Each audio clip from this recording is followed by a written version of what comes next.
War is at our door, we all know it.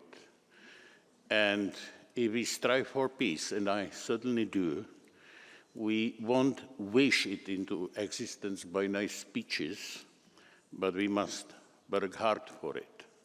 Trump's America may not always treat us kindly, but those are the rules of the game now, and we would better learn to play accordingly.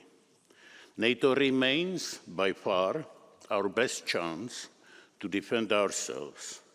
The upcoming NATO summit in Hague is an excellent opportunity to prove to our transatlantic ally that we mean it seriously.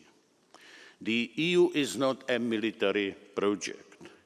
Its fundamental aim has always been the peaceful cooperation of nations. But peace without strength is an illusion.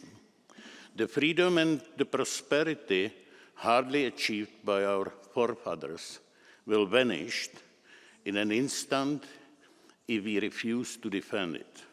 Surely, higher defense expenditure will cost us something, but in comparison to Ukrainian wasteland, left behind by the Russian aggressive behavior, the 5% of GDP is the price we dare to pay.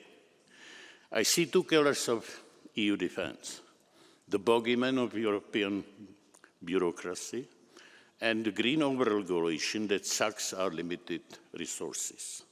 The former must be thrown away for good. The latter must be radically reworked.